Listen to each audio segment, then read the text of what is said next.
Hey everybody, welcome to the first ever episode of this show we are calling Steve on Sports. We'll see if that name sticks. Well, I don't know what's going to happen with that. I am the aforementioned Steve that is discussing sports. With me today is a degenerate, a reality television producer, formerly at ESPN. He's been in the sports world forever. He is an NFL, he's an NFL expert, we'll say.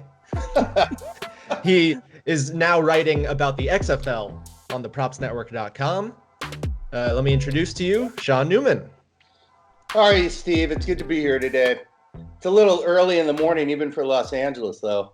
Is it? What time is it there? It's 11:30? Yeah, it's 11:30. I'm just messing with you. How you doing? Doing pretty good. I'm kind of digging these XFL games. I mean, it's like missing the NFL. Oh God, everyone right now, everyone I know is like down in the dumps. Yeah. It's like as soon as the Super Bowl is over with, everybody is like, it's like seasonal depression comes in, and people are like counting down the days until baseball. But Absolutely. when there's no football, that's like taking your booze away when it's only like 10 o'clock in the evening. It's just, no. It's a winter without football. This is not good. So XFL is like very, very welcome right now. Oh, it's a godsend. Usually February is my least favorite month of the year just because of lack of, there's nothing between end of football season and March Madness. But now we have XFL to talk about, which is super fun. It is. I mean, and it's like, it's so new that it's kind of hard for anybody to be like, quote unquote, an expert. And it's like, even the stuff that I've been reading, you like go through the stats and you're like, oh my God, I've only got a 2-game sample size.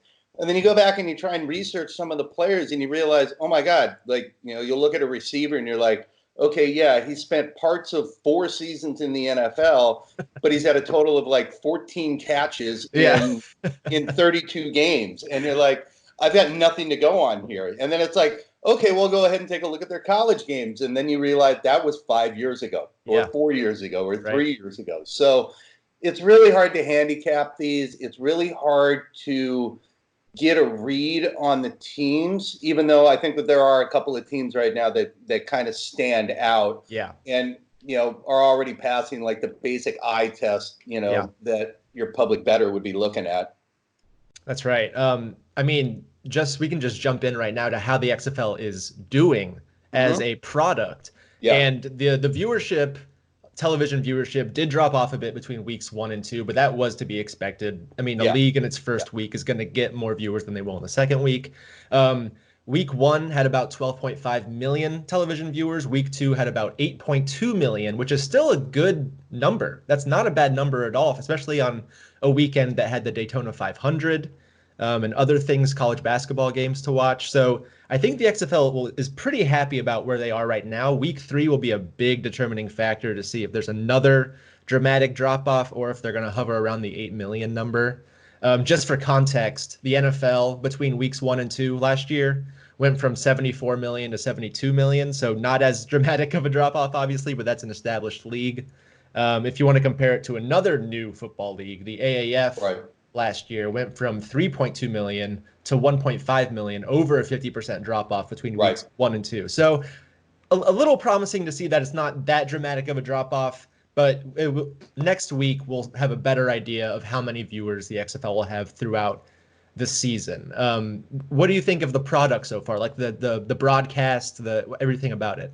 Well, I really like what they're doing. I think the NFL should be taking some notes. It's not, I mean, the fan experience, friends of mine and I, we went to the Wildcats game this past Sunday. And getting in and out of the stadium was like really easy. Yeah, of course, it's only a 20,000 seat stadium. Right. And and the seats, there isn't a bad seat in the house. So you've got this product where it's basically minor league football, but it's still going to give you, it's going to fill your Jones. Yeah. You're going to recognize some of the names. So beers are still going to be $13. At the end of the day, that's really, I mean, how cheap can you get into the game? And can you drink and eat there? Exactly. Yeah, it's like $50. So it's not like going to an NFL game. So, like for instance, like this past season, my friends and I, basically my brothers, we all decided that we were going to go to the Pats and the Steelers, opening week. Well, the tickets cost more than the Airbnb and the plane tickets combined. Right. So $750 per seat on the resale market, is absolutely nuts. Yes. But when you're basically going with your family on a family trip, of course you're going to do it, Right. But when you're going to go to a secondary tertiary league like this, $50 to get in, that's really not too bad. Not bad at all. So then throw 3-4 beers on top of that, at $13 a pop, everybody chips in for parking. Maybe you get some nachos or whatever. You've gotten out for about $100, $120, on your own. Unless, of course, you like barbecue there, tailgate and all that other kind of stuff. But there isn't a bad seat in the house. And like most of these teams are playing in soccer stadiums from what I can tell. Yeah. So a couple of numbers here on how attendance was. Seattle Dragons have sold over 10,000 season tickets this year, which is the highest amount in the league, which is incredible considering they probably only allow 20,000 people in the building and 10,000 season tickets have been sold. So they're doing incredibly well. We're talking about Seattle again, right? Seattle, yeah. And if you watched their game this last week, they were their home opener. It was bouncing. Like that stadium was rocking during that game. They had over 27,000 people at that game, right? Incredible. So if they capped it at 20,000, Seattle's the sort of place to where Seattle and Portland are the two kind of places where I could see this sort of thing like really succeeding. People in Seattle are like incredibly hyper local about their team. Absolutely. And if you look at the numbers in the MLS for Portland, they're selling out that converted baseball stadium just left and right. Bing, bang, boom, bam. So they're, the Pacific Northwest is a hotbed for this sort of thing. And people go absolutely nuts for it. Yeah, and Seattle, I mean, they don't have a team to root for right now. They don't have a basketball team. They don't have a hockey team yet. They'll have a hockey team next year. But this is like the perfect thing to hold them over until baseball starts. Absolutely. Absolutely. And it's like, we had talked about it like briefly before the show, but it's like, I think it's really good to have a secondary league like this because one of the things that the NFL is missing is a minor league system. And college ball just ain't doing it enough. I mean, linemen are coming in to the NFL and they have to be taught literally how to block. Offensive line coaches in the NFL talk about that all the time. And it's publicized everywhere. This is just common knowledge. So if you got these guys who are like basically kind of secondary level guys who are like missing, they're just missing the cut or they were practice squad guys or whatever, they can go down and get some decent coaching because the XFL has got, Bob Stoops is coaching in the XFL, for goodness sake. Pepper Hamilton. You've got some good coaches down there. So, they've definitely, they're making the right moves. And everything from like the rule changes on kickoffs and on punts, the extra point scoring, and all of this stuff is like really fun. The NFL super fun. Yeah, the NFL should really be taking a look at this. And, if they want to talk about safety, the kickoff move alone. It's great for the game. Yeah. It's great for the game. The XFL has like just perfectly nailed it in terms of how you should set up a kickoff. Absolutely. And these returns are so much more exciting too. Like in the NFL, you're lucky if you get a couple returns a game. In the XFL, they're trying to return the ball because if you kick it into the end zone, it goes to the 35. It's so exciting to watch kickoffs for the first time, and it feels like years.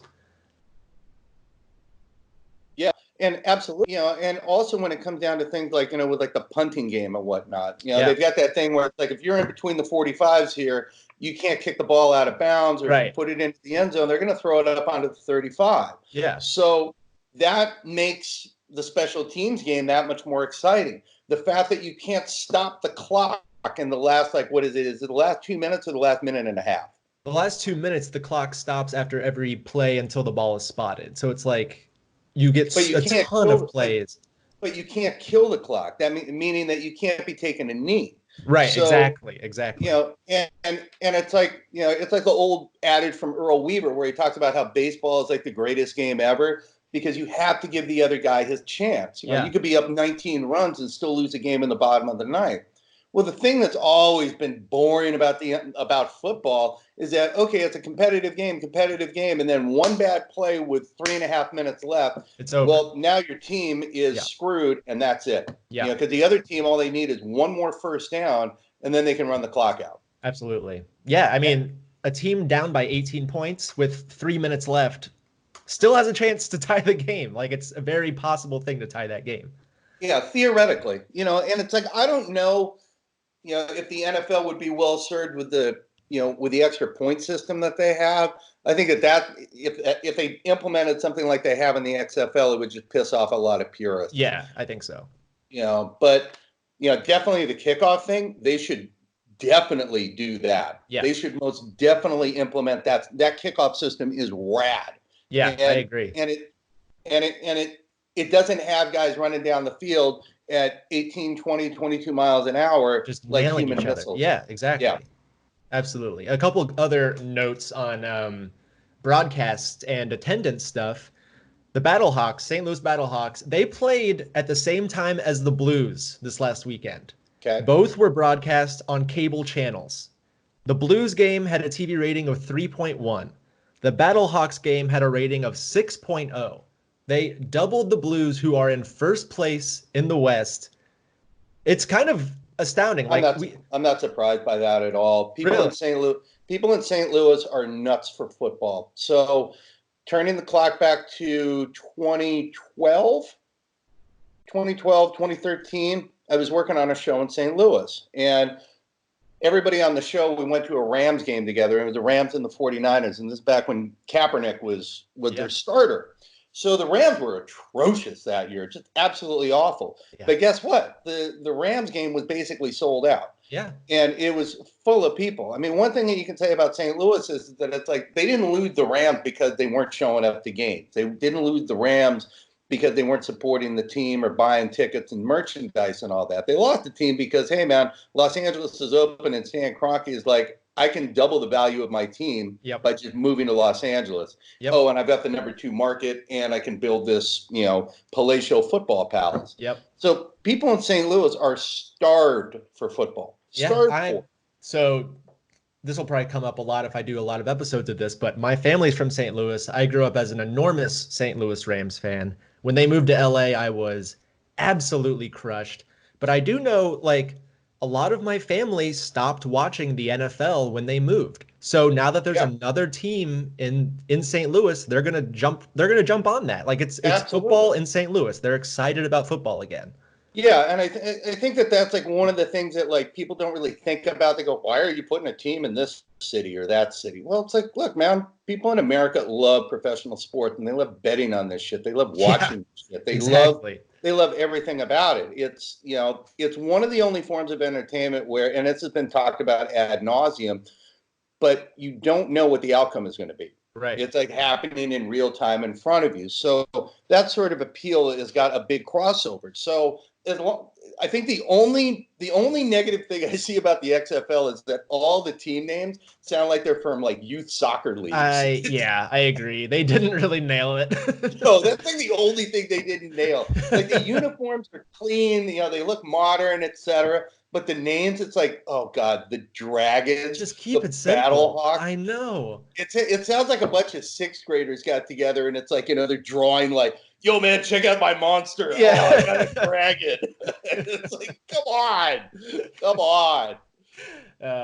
Yeah, I agree. But I mean, other than that, for a spring league, I think that they've kind of nailed it so far. Whether or not it's going to have durability, we'll see. But it seems like they put a lot of thought and a lot of work into this. And it's not like the last time when Vince McMahon basically was I'm going to do this football is wrestling. Yeah. Instead, it's Oliver Luck is the commissioner, and the team of guys that they put together to put together the rules, to put together the presentation of the game, to not bastardize it and turn it into just fireworks and sexy chicks in hot outfits and shit like that. You've got an actual football product out there. Yeah, the product is pretty good. I know some of the quarterback play has been a little disappointing through 2 weeks, but the product, these games have been entertaining to watch for the most part. Yeah, well, I mean, let's be realistic here. If you're trying to say that the face of your league is Landry Jones, bruh, we got to talk because Cardale is 10 times a better quarterback than that guy is. Absolutely. Yeah, the Battlehawks quarterback looks really good too. That guy, I think Jordan Ta'amu, he's really fun to watch. I know he's a young guy. He only spent a few weeks in the NFL, but I think he has a real chance of making a name of himself in this league. And that's the kind of story that people are really interested in watching the XFL. Well, I think one of the things is that one of the big angles will be And one of the things that the XFL would be able to like capitalize on, I don't know if they'll want to because it's kind of a fine line that you're straddling here, but guys who want to like make it back into the NFL. Exactly. And if you've got that sort of rooting interest for these guys, then that's the sort of thing that is kind of fun. Because I know my friends and I, well, we were watching the game, like, for the Wildcats, Nelson Spruce on Love the field Nelson Spruce. yeah, he was like clearly the best player on the field. Former Ram. Yeah, he was with the Rams for a few years there. So, he gets kind of like nudged out because, the Rams got kind of fat at wide receiver. Yep. And, Spruce wasn't going to, it's not like Spruce is going to overtake somebody like Cooper Kupp, who is like borderline, Pro Bowler, secondary all pro potential talent if things broke the right way, and he got big contracts on Brandon Cooks, Robert Woods, and then also Josh Reynolds. A guy like Spruce is going to get edged out. But now Spruce is in the XFL, and he's like shredding the league. He's leading the league in receiving right now.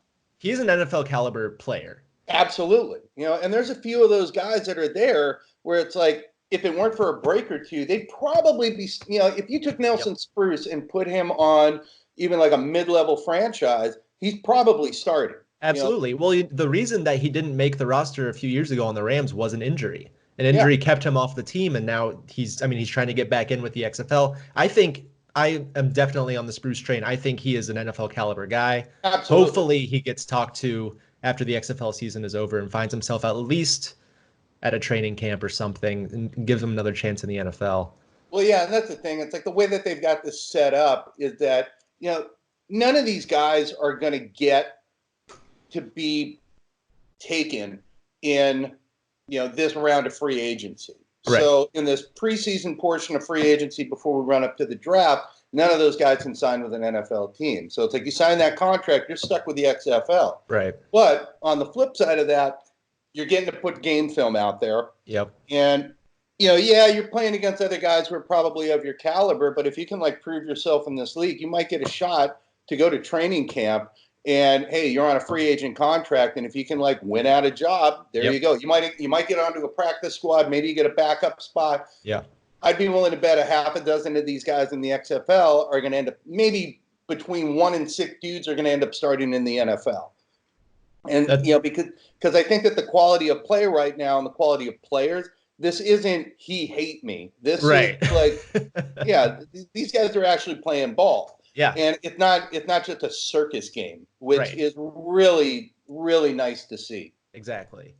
On the betting side of all of this, DraftKings and FanDuel between weeks 1 and 2 reported a 45% increase in betting volume on the XFL.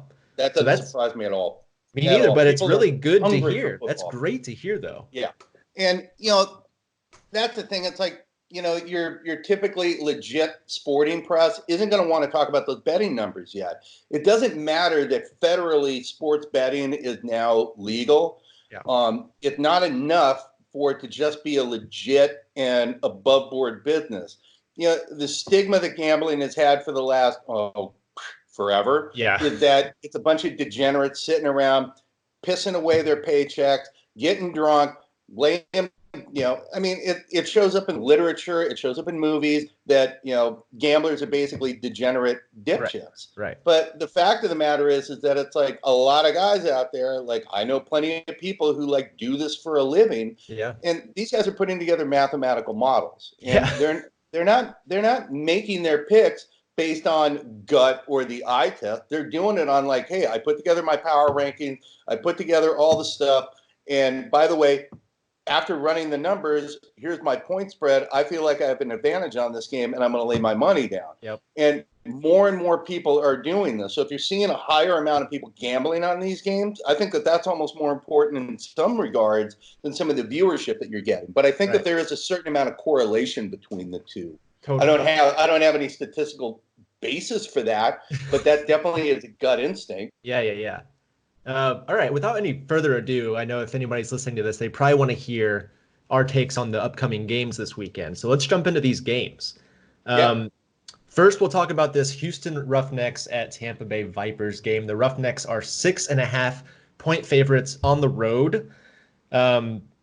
I personally took I saw them at -5.5 earlier this week, and I took them because the Vipers look dreadful. They like have a QB carousel. They haven't scored an offensive touchdown all year. The Roughnecks look like one of the better teams in the league. So I took the Roughnecks at 5.5. I think I might consider taking them at 6.5, although it does kind of straddle that key number. What do you think about this game? Well, my big thing is that, first of all, yes, Tampa is absolutely atrocious. Generally speaking, laying almost a touchdown on the road is something that I would prefer to avoid, especially in an Right. NFL game. Yeah. Like you mentioned, you're getting close to that key number, but JP Walker and Houston are throwing on 68.8% of their plays. Looks good. Their receiving core is Cam Phillips, Sammy Coates, Khalil Lewis, Nick Holley. It's not like any of those guys are big names or anything, but they are moving the ball down the field. And last week, so far Walker and Phillips are hooking up.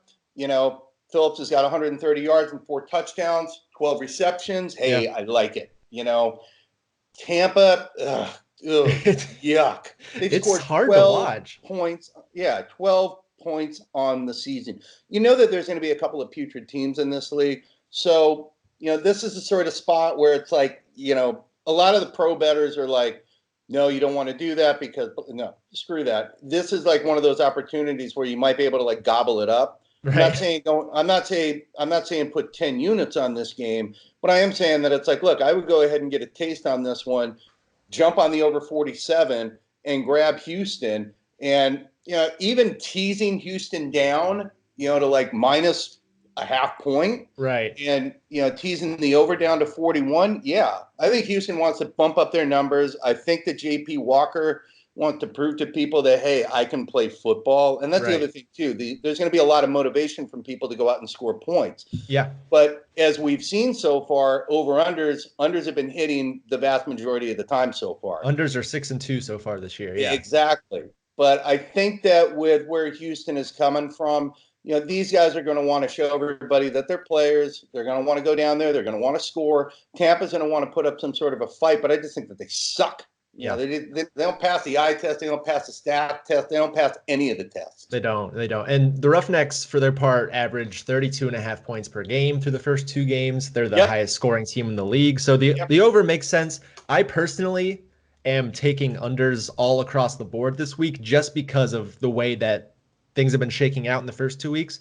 I don't know if Tampa Bay is going to score more than 9 points in this game. I can't imagine them putting up that many points. But as you said, the Roughnecks could get close to the over on their own. They could throw up 35 points on their own here. Yeah. I mean, I'm kind of looking at Houston, and it's like just looking at how they play, looking at their stats so far, taking into account that it's June Jones that's running the team, and he loves to throw the ball. He loves to score. He doesn't take his foot off the gas. I could see them scoring on their own somewhere between like 28 and 35. Exactly. Which means that if you get like 10 points out of the Vipers, which is a under hard the ask. number. And that's a hard one to ask for. And I'm on the fence with that over under. It's like, I could see them rocketing to over 47, like I just said a couple of minutes ago. But the more that I think about it, the more I'm like, oh God, I hate that over under. It's hard to rely on the Vipers to score any points. But what I really like is, the more that I talk about it, and the more that I think about it, the more I like Houston at minus 6.5. Yeah. If you got them at 5.5, you're golden on that. That's how I feel too. Yeah. But I think at this point, you're mostly going to find them at 6.5 just because all the money went on them early on in the week.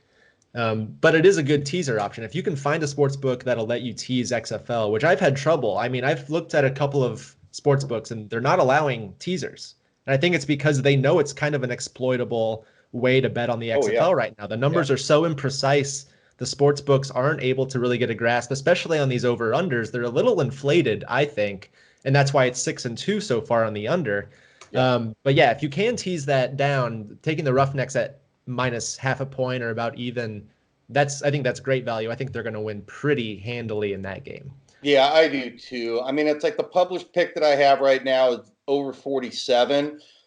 I almost want to like bring that back on down down to the under, but I can, I've got to stick by my original pick of over 47. You got to stick with it. Yeah, you got to stick with your original pick. No tap take backs here.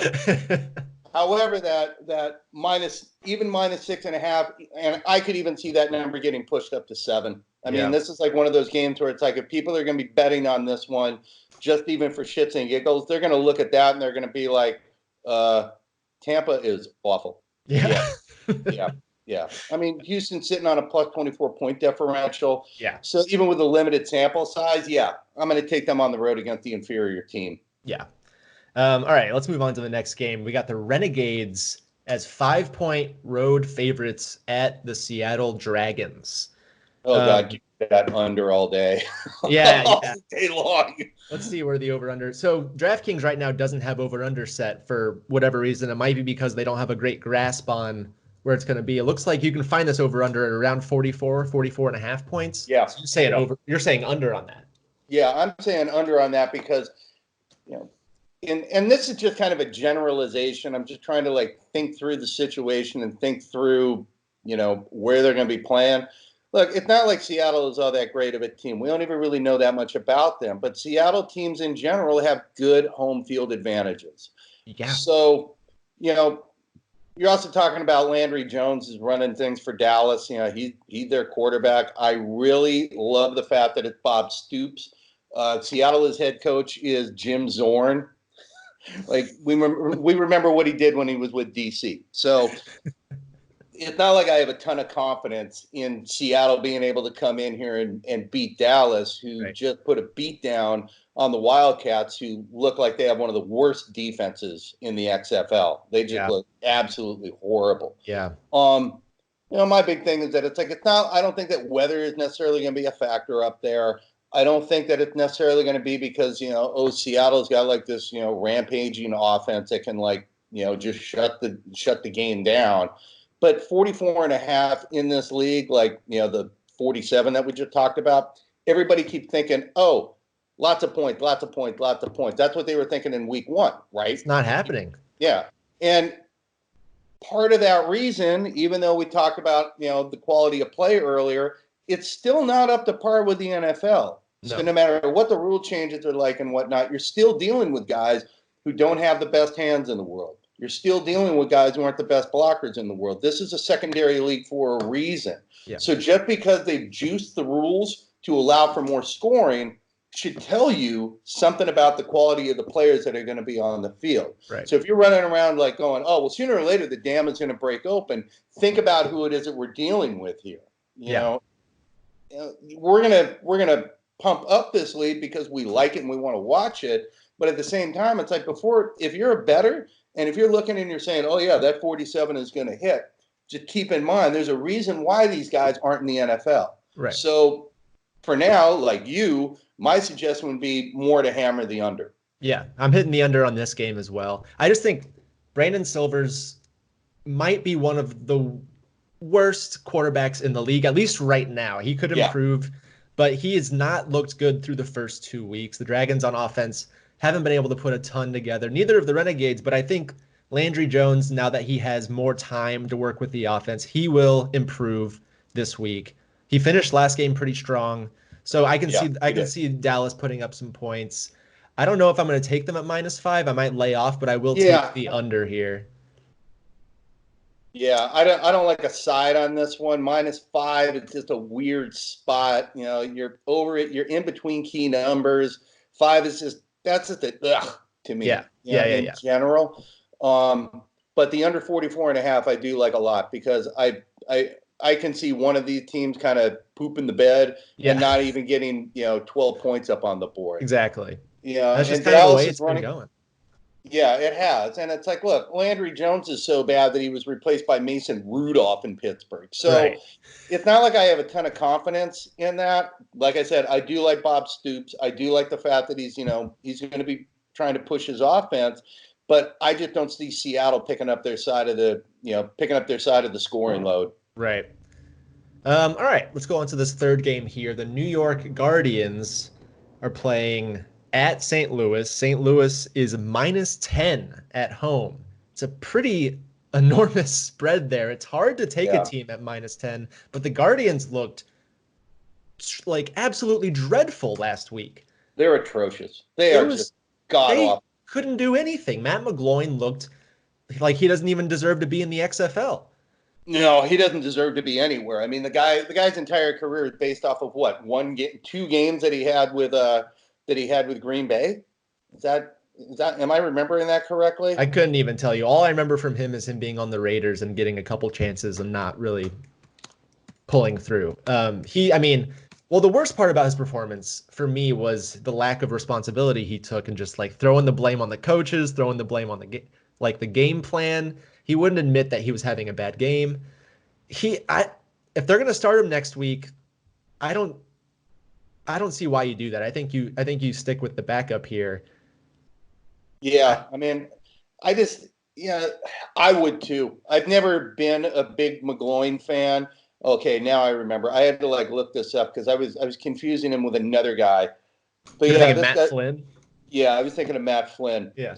Yeah, Matt Flynn, who had like 1 or 2 really good games, and then all of a sudden it was like, hey, Then he got beat out by Russell he got a Wilson. massive contract. Yeah. And I'm all for these guys getting paid. Don't get me wrong. But like a 1 or 2 game sample size isn't enough to like justify like paying somebody like a ridiculous amount of money. Right. But yeah, McGloin is also the guy. He was the one who took over for Derek Carr after he broke his leg. Yes. And that was the year that the Raiders were humming along, and then he got smoked in the playoffs by Houston. Yeah. Now, if you're getting smoked by Bill O'Brien, yeah, bruh. So yeah, I mean, I'm with you. I think that they should just stick with Marquise Williams, bench McGloin, maybe even send his ass out to Patcher and turn him into a coach. I'm just not buying it. He just looks so bad. So bad. And I just can't see New York. They're another team. I can't see them getting more than like 10 or 11 points. So, and Seattle likes to control the ball. They want to run the clock. They want a very controlled passing game. They don't want to put any of their guys into a situation to mess up. Right. So they want to play everything very safe. They're not a high-flying offense. So, they run the ball 55.2% of the time. Yeah. They're only averaging 3.7 yards per carry, but hey, they're controlling the clock. Right. They're only getting 45.5 plays per game. So they're a very conservative club. So that means I wouldn't count on them going out there and being like, yeah, we're going to score 41 points on our own. Yeah. I mean, Jordan Ta'amu is really fun to watch. He's looked awesome. He's leading the league in yards after 2 weeks, the Battlehawks quarterback. But yeah, I agree. They're not putting up a ton of points. They're a really gritty team. They'll keep games close that they don't deserve to be in. And I think in this game against the Guardians, who are like, they just looked so bad. But in week 1, they looked okay. So it's hard to say after 2 weeks. But I think the Battlehawks win. I don't think I would take them at -10. This is a situation where if you wanted to tease, this could be a potential tease where you tease them down to -4 and you tease Houston down to -0.5 point. If you wanted to tease 6 points, I'm laying off of the -10 though. The over/under on this game is 40, 41, 42. I'm seeing 42 on some of the sites that I'm looking at. Yeah. Even at 41.5 or 41, even losing that point, I would still hammer that under. I mean, this is a sort of game to where it's just like we've all seen this movie before. Terrible, shitty team versus a team that likes to control the ball and the clock. So yeah, St. Louis isn't going to have a lot of motivation to be out there and like ringing up the points. It plays right into the kind of strategy that they want to run. Yeah. At least that's my read. Call me crazy. Totally. And the Guardians, it's hard to get a read on them. Like I said, they've played the Vipers in week 1. So even if they looked good against the Vipers, they're playing against arguably the worst team in the league. And then they played against the Defenders last week, who are arguably the best team in the league. So it's really tricky to get a read on like how good is this team actually. So this will be a good test against the Battlehawks, who I think are like maybe the 4th or 5th best team in the league, just to see how they compare to a decent team. Yeah, I'd put St. Louis somewhere between 3rd and 5th, but I think that they're I'd put them at either 3 or 4 right now. And they seem like they're a really well-coached team. They seem like they're fairly disciplined. They're not doing a lot of stupid penalties, but it's really about their game plans. They're staying incredibly conservative with what they're doing. They're not trying to get outside of what they can actually do. Right. And they're not forcing their quarterback to do everything. Yeah. And that's just a reflection of good coaching. They're recognizing this is what our talents are, these are what our strengths are, this is what we're going to go with. So I like that. That's the sort of thing that I'd like to see in a football team. All right. Last game on the docket. DC Defenders are -8.5 at the Los Angeles Wildcats. So that's another big number to take on a team on the road, but the Defenders look like maybe the best team in the league. It's hard to argue that they're really dominating. Their O-line has only allowed 1 sack through 2 games so far. Their offensive line is amazing. Cardale Jones looks like the MVP. I love Cardale. Their offense looks great. So, I mean, 8.5, maybe you consider it with how poorly LA's been playing. Yeah, I've already jumped on that one. I mean, the line had jumped up to 8.5, and I jumped all over DC on this one. I love Cardale Jones. The Wildcat defense is absolutely atrocious. Seeing them in person last week, it was like they were getting burned on draw plays. They were getting burned on inside handoffs. They were getting burned on screen plays. Running backs were just going wild on them. Yeah. They were okay against the pass. And, their offense has actually got some nice things going for them. I mean, like we mentioned before, they got Nelson Spruce. But, I don't know about it in certain regards. And, they fired They fired their defensive coordinator after 1 week. Right. So they're not going to all of a sudden figure out their defensive problems overnight. Yeah. And I just cannot, for the life of me, see Pep Hamilton not having a team dialed in to just kind of shred these guys. Yeah. And, I've talked about it before, and I'll talk about it again. Some of the pro bettors out there are going to be like, "Hey, how in the heck could you ever find yourself taking a spread where you're like laying 8.5 points?" Well, because these guys suck. I don't see any value on the Wildcats at plus 8.5. So, the smart play, I guess, the sharp play on this would probably be just lay off the game altogether because the number is so big. Yeah. But since the rules of our game, per se, is that you got to make a pick, man, my lean would be stay the hell away from this. Yeah. But, gun to my head, I'm all over DC and Cardale Jones running wild. I can see the Wildcats like being, feisty and wanting to stay in the game and be competitive like they were in week 1, but then they just got blown out in the second half. Right. So, this past week, they came back in the second half and got really close, but then they ran out of gas in the fourth quarter. They couldn't, they're not going to close on anybody. Right. This is the one game where I'm a little nervous to take the under. It's at around 45 right now. Yeah. Just because, DC has a very good offense. LA has Josh Johnson, who will have another week with the offense to get more acquainted. He looked pretty good last week, but you could tell that he was a little rusty, didn't really have chemistry with his receivers. And as you said, LA's defense is terrible. This could turn into a shootout type of game, even though the Defenders' defense does look pretty good. So this is the one where I'm completely laying off. If I had to take a bet on this game, I would still take the under just because of the way the trends have been going in the XFL so far. But I think this is one of the games I think that could possibly go over. Yeah, but I would still lean under. Yeah, this one here is where I actually like the over 45.5 a lot. I think that in terms of where I'm seeing both of these offenses going, the fact that the Wildcat defense, as you mentioned, is absolutely terrible. The fact that Cardale Jones is out there, he's winging it. He's slinging the ball around. Looks good. They got good running back. Donnell Pumphrey and Jarrell Presley are doing really well.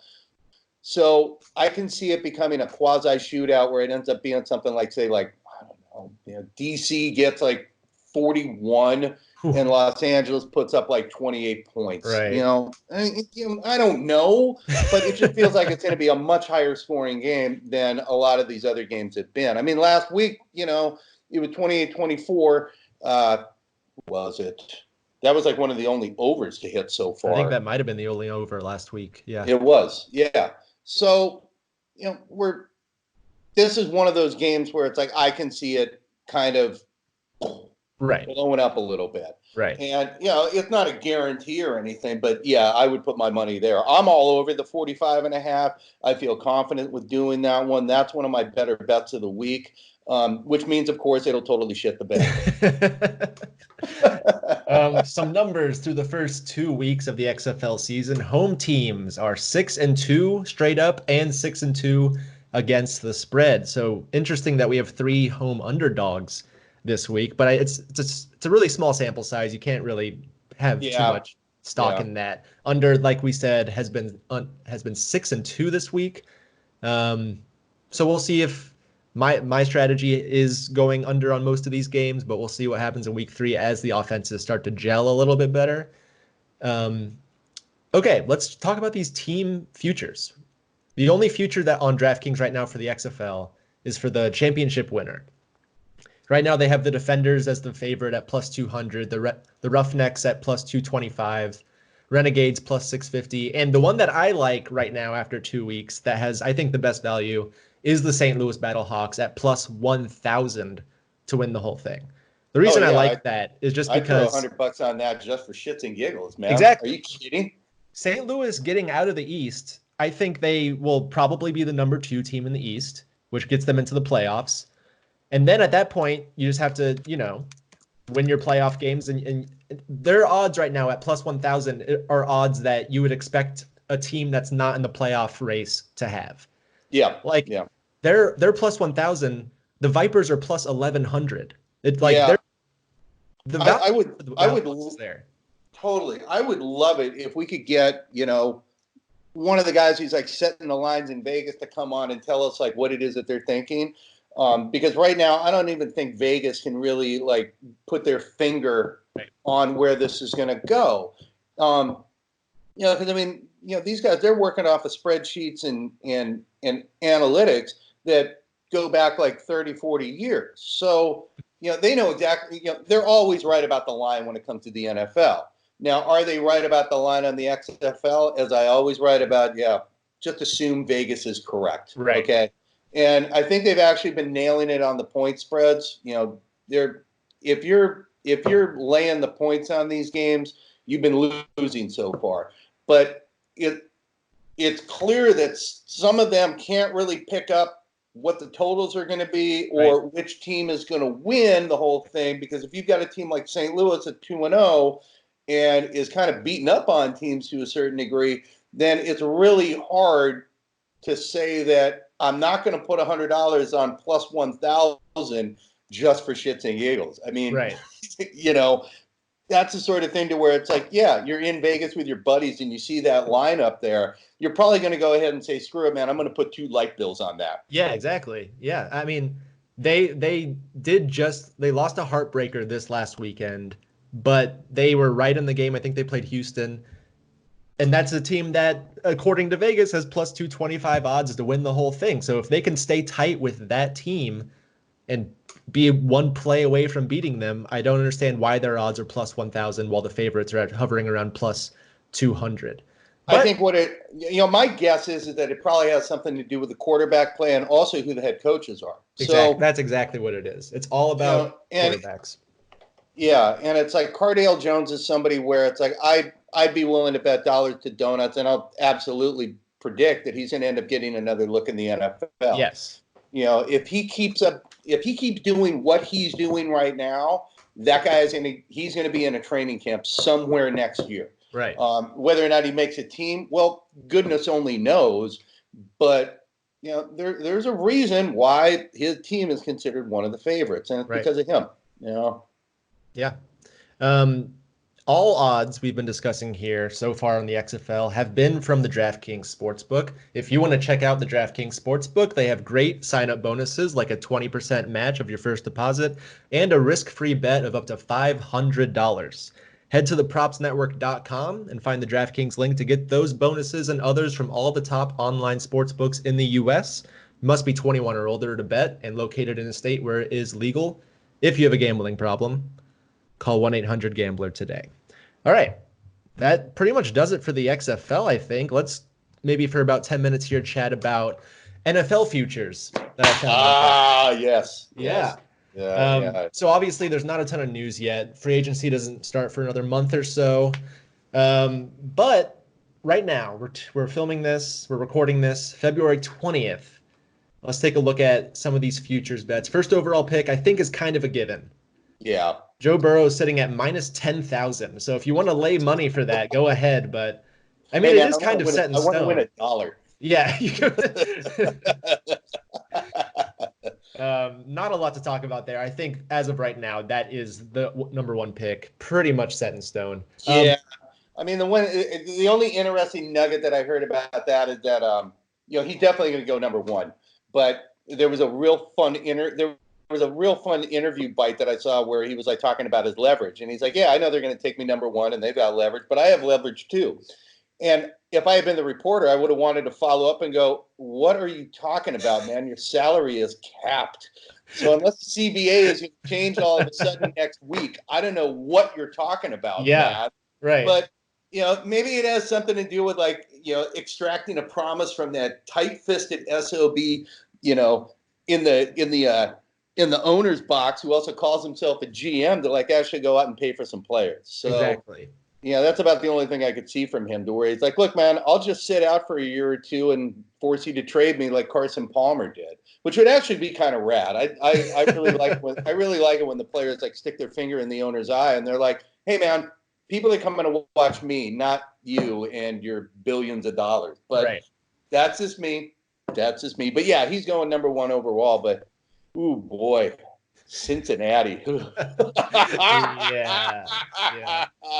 Yeah. It'll be interesting to see what they do with Dalton too, because if they're definitely taking Burrow, they should try to get some value from Dalton back. They could probably get a third or a fourth round pick for him. Yeah, I mean, I was a little surprised I was surprised from a strategic standpoint, but not really, because I think that let's just say that ownership there is not the brightest in the world, as far as I can tell. I don't know what it is that they're thinking, but it's like, you got Andy Dalton.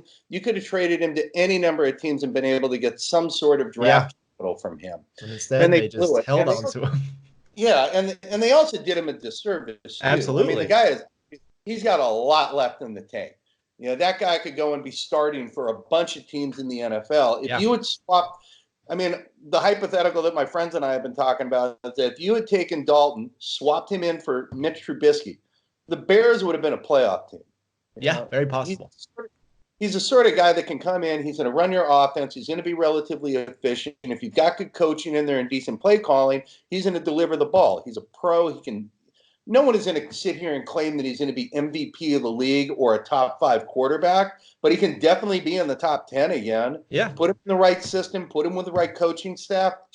Swap him in for Jared Goff, and the Rams win 11 or 12 games. So possible. I mean, you look at somebody like Dalton. He is a perfect fit for a team that is maybe a couple of players away. Yeah. And since he would really be well served to go ahead and pick up, ask for like a third or a fourth round draft pick for him. Yeah. Maybe even go as low as a fifth, but give the guy a chance to play. Yeah, I agree. How about this one? Next year's MVP. Right now, the odds are sitting at Mahomes at plus 400, Russell Wilson at plus 500, Lamar to repeat at plus 600, and then it jumps down a bit. We got Deshaun Watson at plus 1,200 and Drew Brees at plus 16. For me, I mean, I think the obvious pick here is to take Mahomes. If it wasn't for his injury this year, I think he would have been in the running again for MVP. Lamar just had a freakish year where it was undeniable that he had to win. It's not very common that a player repeats the MVP. I think the last time it happened was Peyton in like 2009 or something like that.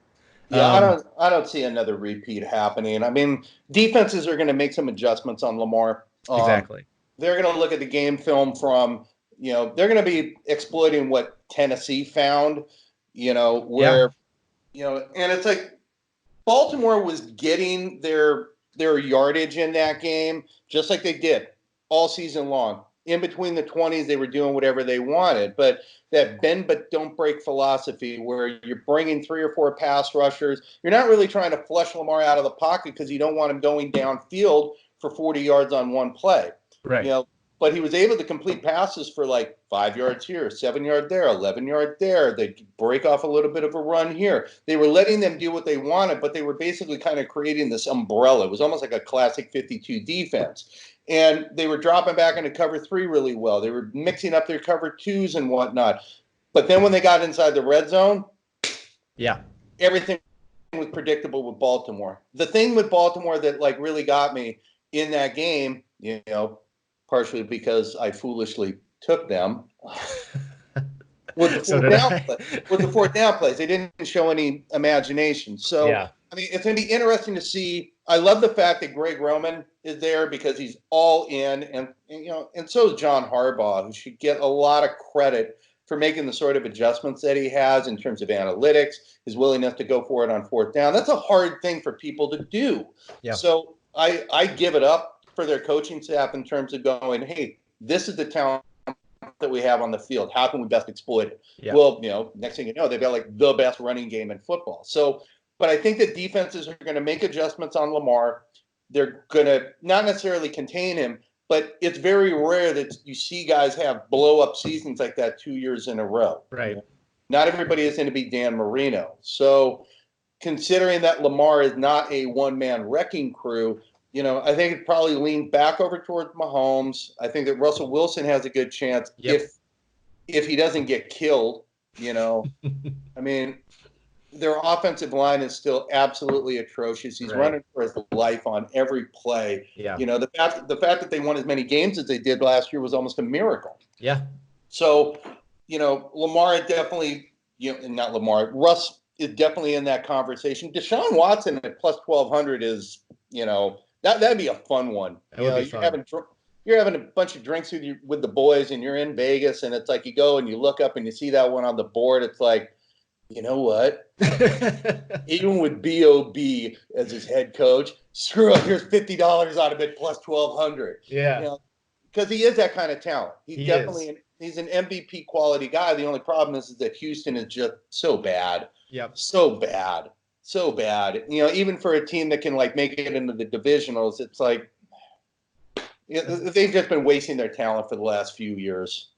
It's a definite coaching problem more than it is a quarterback problem. I mean, it's like I don't want to go ahead and jump on, you know, Mahomes at, you know, being the favorite to win the MVP, but it would seem like the smart play. But honestly, I wouldn't want to actually touch that bet until we start getting deep into training camp and see like how the team is shaping up around these guys. Totally. Another interesting one I think is Drew Brees at plus 1,600 because he was in the race this year. He completed something like 72 or 74% of his passes, something crazy like that. He had an incredible year. This will probably, I mean, we say this every year, but this might be his last year in the NFL. I can see him leaving it all on the field. It'd be a perfect story for him to, you know, lead his team to the Super Bowl, win the MVP. Plus 1,600, pretty good odds for a guy who consistently is in the top 5 in most passing categories. Yeah, I think you'd be wasting your money on that. I think it'd be a fantastic storyline, but it almost sounds like a fairy tale to me. And fairy tales are, you know, it's like wish in one hand, shit in the other one, and see which one fills up first. And I think Brees is going to have a good year, but Sean Payton is also, I imagine, going to tailor make that offense to protect him, you know, to keep him healthy. Especially going into the playoffs, he's going to want him to throw it a little less. You know, and I think that, you know, the loss to the Vikings left them with a really bad taste in their mouth. They should have, coulda, woulda, but they didn't. You know, Minnesota really took it to them. You know, Brees did not have all that great of a game, but they're going to be relying more on the intermediate passing game. It's not like Brees is winging it downfield for 45 yards on every play anymore. And you know, he still has the accuracy, but, you know, MVPs nowadays, they get the MVP vote because of big numbers that they put up. It's like a flashy reward. Game. And, you know, they're not going to give the MVP to Brees on a career achievement thing. You know, unless, the only way that would happen is if they went undefeated. If New Orleans were somehow to miraculously go undefeated, but, you know, Brees is putting up, you know, above mediocre numbers, okay, maybe. But it's probably because other guys on the team have blown up. So, you know, Breeze is still a big focal point on that team, but it's almost like they're putting that up as a teaser of like, hey, 1,600, what do you think? It's like, bruh, I've been watching football my entire life. There's no way in hell that Breeze is going to win the MVP at the age of what, 43, 42, 41. Yeah. And neither is Brady, It's just, these guys are, when they get older like this, I'm not saying that Breeze is a game manager, but he's hewing closer in that direction as opposed to somebody who was literally the focal point of that ship. Right. And that was proven when Bridgewater came in and did incredibly well with Breeze off of the field. Yeah. So now if New Orleans, were to have to turn to Taysom Hill, look, he ain't Steve Young. That sort of performance isn't going to happen again. Right. But the fact that Bridgewater came in there, they were able to shift the offense and move around his talents proves to me that it's not just about Breeze anymore. Totally. And I still love him as a player. I still think he's one of the best quarterbacks out there. But no, he's not. Nah, he ain't getting no MVP votes. Speaking of old quarterbacks, fun one I saw was, where will Phillip Rivers be playing next year? We all know he bought a house in Florida. Yeah. No longer going to be with the Chargers. So DraftKings has the Tampa Bay Buccaneers at plus 100, the Indianapolis Colts at plus 150, and then it drops dramatically. Panthers are plus 900, Raiders are plus 1,000. I think the Bucs are the obvious choice here, but we don't even know what their quarterback situation is. It's kind of a reach to say that, oh yeah, they're going to let Jameis go and then pick up an aging quarterback to fill in a gap who underperformed last year and doesn't look like he has much left in the tank. Oh God, I would not want to be in the shoes of, Bruce Arians right now, where it's like, okay, I can go ahead and I can take Phil Rivers, who basically is shot putting the ball down the field. Yeah. Or I can go with Jameis Winston, who he throws 30 interceptions and 30 touchdowns, and our offense got him 5,700 yards. But every time that Jameis would go back to pass, it's like we'd be laying beer bets on whether or not he was going to throw an interception on that drive. Right. And more often than not, I won. Yeah. So I mean that tells you something. I mean it's insanity. But I mean, the thing with Phil is that it's for years and years and years, the thing that was great about Phil was that he was consistent, get the ball downfield, and he would make pretty darn good decisions. But he had a lot of turnovers this past year. Yeah. It's not like the Chargers were all that great of a team. I think he's still got something left in the tank. But where do you put him? Do you put him in Tampa? Is Tampa going to have a chance at the playoffs? Is Bruce Arians going to try and turn this thing around in 2 years? Right. Is Phil the guy you want to do it with? Or, if I'm Jacksonville, I'm going ahead and I'm trying to unload that Nick Foles contract, and I'm putting a call into Phil and see if he wants to start for a year and give Minshew another year to develop and see whether or not you can have a really cheap quarterback option, who came in at the 6th round. Right. The problem with Minshew, though, is that, he fumbled a lot last year. He didn't throw a lot of picks. He had a very high completion percentage. He had a really decent QBR. But, Phil is the sort of guy to where it's you bring him in when you feel like, hey, man, we're a quarterback away from this. Right. Which is why I think Indy is probably Indy's my pick here at plus 150. I think they're better. It's a better spot. They have the offensive line to protect a guy like Phillip Rivers, who can't really move around the pocket. Yeah. It makes the most sense to me, although Jacoby Brissett looked okay last year. Yeah, I'm a big fan of Brissett. I think that Brissett needs more time to be able to develop. He was working with the first team all through the preseason last year, all through training camp, because Luck, eventually retired, but no one knew when Luck was going to come back. And I thought that their offense was more conservative than I thought it would be. I thought Reich would open it up a bit more. And I don't think it was necessarily a reflection of whether or not they trusted Brissett. I think it was more of a function of the sort of injuries that they were suffering. Right. It's hard to throw the ball all the time when your top receivers are hurt or when Marlon Mack is hurt. And it's okay, well, it's like the game that they had against Houston. They're down a couple of scores and they're still running the ball. And I wanted to throw a brick at the television. I was like, throw the ball. You got to get in. You got to get going. You got to be scoring. Right. But then I realized, wait a minute. They're doing this because that's literally all they can do. Yeah. Yeah. And, if you get somebody like Phil in there, hey, maybe he can spice things up. I Right. mean, I would pick Indy. Indy's got, sort of the playoff / championship pedigree. Exactly. I think they've got the right coaching staff for him.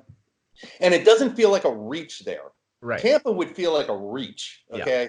Jacksonville would feel like a placeholder position because is Jacksonville really a playoff team? No. But India is the sort of place where I could see Phil looking at that and going, hey, that's a team that I might be able to have a chance to like make a deep playoff run with. Right. There's also some futures out there for Brady's next team. The Patriots are at minus 335. Right. Yeah. I think just if you want to possibly make some easy money, I would take the Patriots at minus 335, throw $100 on it. The next one is the Raiders at plus 600, and then it drops off to the Chargers plus 1200, Dolphins plus 1200. But he's going back. He's got to be going back to the Patriots. I'm surprised those odds aren't way bigger for him. Yeah. I mean, it's not like I can sit here and like be calling up people at the Patriots, and I don't have any contact there. But it's like, for the life of me, I cannot picture a scenario where Brady doesn't come back as a Patriot. Right. He's worshipped like a god up there. He's made a ton of money. He's saying that he's not going to do a hometown discount this time. But Bob Kraft will figure out any way that he can to like slide him money under the table, above board, below board, whatever. And I don't think Kraft will let him go. I mean, the perfect time for Brady to have left is when they traded Garoppolo. Right. I think that, reading the tea leaves and reading between the lines, you can kind of tell that it seemed like, he'll probably deny it, but Bill probably wanted to do a Joe Montana type of move and be able to kind of like slide Garoppolo in there. If Garoppolo were still there, if a quality backup, that's the thing, that looked like an heir apparent, Brady would be on his way out the door. Right, but they don't have that. No, they don't. And, I mean, a fun thought exercise to think about is like, whoa, what if Brady was traded to the Niners for Jimmy Garoppolo? It's like, bro, whatever you're on, give it to me, man. That's awesome. But I think at the end of the day, Brady's going to end up staying there. He'll probably say that he wants Kraft to spend more money on, he needs weapons. That's for damn sure. They need tight ends. Right. For that offense to work, they need to have tight ends. There were so many plays where it's like, you'd see like the classic like Gronk or Aaron Hernandez play where it's like they streak down on the post and they're splitting the seam in between. They're going in between a linebacker. The free safety is the only guy that's like stuck on the backside, and normally that'd be a Gronk play because it's like, Brady just has to put it right here. Gronk reaches out, gets it, touchdown, spike the ball, and everybody's happy. But with the tight ends that they have now, it's like the ball is either going over their heads, it's going off of their fingertips. Right. So, but they need more than anything right now to get the tight ends in there. If they get that, if they can get a couple of quality guys, if they go and they hire, if they sign Hunter Henry, if they sign guys like that, Brady will be happy as a pig in mud. And I think that I'm guessing here, but I'm just like I'm trying to put myself in his shoes. My thing would be saying to those guys, look, man, I will re-sign here if you get me 2 quality tight ends. I can see that. Let's just jump on this last future before we say goodbye. Super Bowl winner next year. Ooh. Chiefs are plus 600, Ravens plus 800, 49ers plus 1,000, Saints plus 1,200. Patriots are all the way in 5th at plus 14. So this is an interesting one. Yeah, I mean, if I'm going to pick it this early on, I'm probably going to go with some value. What run it down for me again? I just missed that. Again, we are recording this February 20th. No free agency, no draft yet. Chiefs are at plus 600, Ravens plus 800, 49ers plus 1,000, Saints plus 1,200, Patriots plus 1,400. Oh shit, man! If I'm just throwing $10 or $20, I got to put it on the Ravens. They're going to be pissed off this year. They're a guaranteed playoff team. I mean, that's what it seems like. In that division, I feel like they will win the division next year, and that's half the battle. I agree. I think the biggest thing with the Ravens is going to be, one, how do they respond to that heartbreaking playoff loss? Because they were supposed to just like buzzsaw through everybody. Exactly. So if they show some growth and maturity, which, by the way, I think they will. I think they are going to feel as though they left something on the field that they didn't finish a job that they started. Right. But something to keep in mind is that that's like the first year. Nobody expected them to break out that way. Yeah. Well, now everybody's going to be gunning for him. Everybody's going to be looking for him. But I think that they're going to like look at this. basically what I'd be betting if I take them is that they're going to use that failure to fuel the fire to succeed, which is kind of a, that's a really, it's a really amorphous thing. It's kind of like, it's a blob of nothing. Every team wants to win every year. Yeah. But if you want to go with a fun storyline, that's the one that you would be going with. I would not bet the farm on that. But hey, man, if you're going to put a fun $10 bet on that, knock yourself out, man. I wonder when the last time you could get the Patriots preseason Super Bowl winning odds at plus 1,400. It's probably been a while. Yeah, I would say that it's got to be at least 15 years. That's the sort of thing where we should probably sit down and look at some of these angles before we sit down and talk. Yeah, if you're listening, please do the research for us and let us know. Yeah, we could use a researcher on this. So send your resumes in. Yeah, I'm not really seeing any value I'm super excited about. The Ravens at plus 800 seems like the logical choice here just because you can pretty much put a stamp on they're going to win their division. They're going to make it to at least the conference game, you would think. So yeah, that'd probably be my pick here. We all thought that they were going to make the conference, the conference championship game this past season, and Tennessee can come in and a team like Tennessee can come in and ruin your day. That happens. Any team can get hot and completely kill a favorite, but yeah, absolutely. But there was no way that they were going to make the Super Bowl. I mean, it's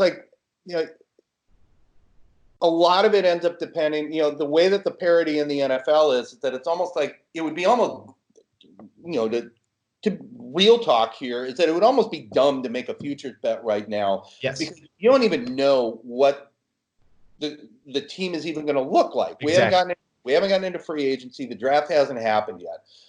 Personally, I don't even start thinking about those kind of futures bet. It's really fun to talk about because it's getting the wheels turning. Right. But I wouldn't want to seriously make a futures bet on this until at least after the draft. Right. And it's like my favorite one last year is the Browns go on that spree of, signings and trades to get Beckham and, they're going to be so awesome and Freddie Kitchens, blah, blah, blah. And you had all these people that are throwing money at him. And I was like, oh my God, this is hilarious. I wish I was a bookie. I wish I could be just stealing their money. Yeah. They're, for a team like Kansas City, they're going to be a hangover effect. Right. They're going to any number of injuries can happen between now and September. There's so much could happen. Yeah. And I mean, it's last year, it was seeing, the Browns just firing up the charts. Right. Everybody sees that sexy looking pick, but it's you got to look at least below the first level of the surface and remember that it was oh yeah, Freddie Kitchens went from being a position coach to an offensive coordinator to head coach in less than 7 months. Yeah. That's not a recipe for success. Right. I don't care. I think he's a super talented guy, but he's the sort of dude who needed to be a coordinator somewhere working under a guy like Andy Reid, who would show him how to look, this is how you run a team. This is how you discipline these guys. This is how you keep the locker room cohesive. This is how you manage games, etc. Right. But I think a guy like him is going to do really well. So it's if you're going to be laying your bet on a team with a new coach, make sure that it's somebody, that got their head together. The Vikings could be another potential one for you to look at, but it all depends on how how everything shakes out. Yep. I mean, a lot of things could happen between now and week 1 of the regular season. Yeah. And we'll definitely have to check in again in a few months with you and see how these futures have updated and see where things are heading, how they're trending. Because that'll be the best time. I mean, I can't wait for the draft. Betting on the draft is such a fun way to bet on sports as well, because it's, it's madness. Any sort of trade could happen at any time. It's total guesswork, other than the Joe Burrow first overall pick. But yeah, we'll check in with you around draft time probably. And until then, thank you so much for joining us, Sean. No, thanks for having me. I think we're going to talk again soon, but you guys tell me when, and hey, I'm here. Yeah, we'll see what happens. Thank you for listening. So for all of your fun XFL betting, I'm always on the Props Network. So yeah, there you go. Sean is writing XFL content and soon to be probably NFL content for the propsnetwork.com. So check that out. Thank you guys for listening to this first episode. And we will see you again soon.